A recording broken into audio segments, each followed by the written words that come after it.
Hi, my name's Ali and this is Sebb's. Never in a million years did we think that there was going to be a drinks award on top of that. Sebb's drinks programme has always been about matching with the food, but kind of actually really driving the cocktail side of it.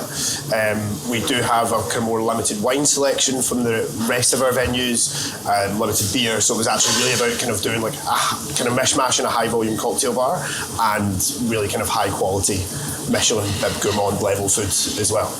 The miso and malt old fashioned, which we have had on the menu since day one, has typically been the kind of most celebrated cocktail that we've done, which is a blend of a kind of brown butter washed bourbon infused with miso, bit of passion fruit, some Guinness reduction, and some chocolate bitters as well, which is very much the signature cocktail in here.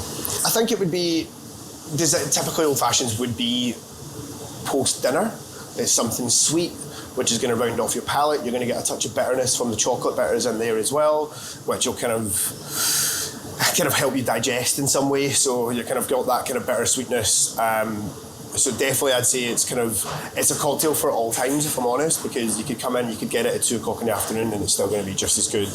I'd say if you were coming in, you were having a bite to eat, get it as a dessert, absolutely.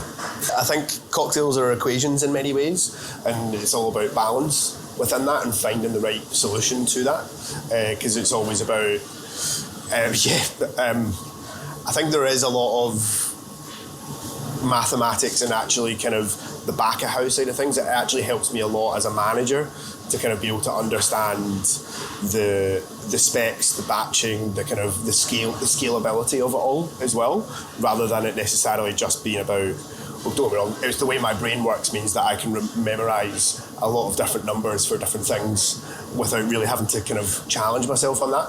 I suppose that's the good thing about the maths degree, is that it just gets that into you.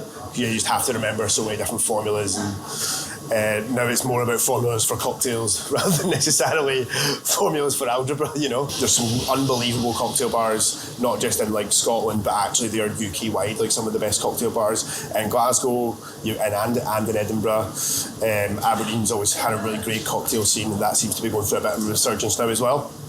So I think it's all about, because Scotland's such a village at times, we're all in communication with each other, so there's a really strong community, and we're all kind of naturally competitive as well. That's kind of why we're in this job, and it means that we will look at it, we'll collaborate, but we'll push each other forward, you know.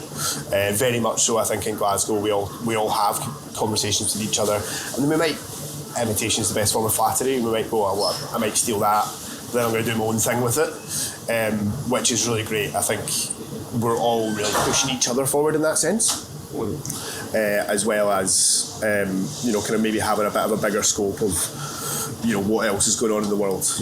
Like Panda and Sons being in the top 50 in the world is nothing short of amazing, and I think that's still a sign of there's more to come from that.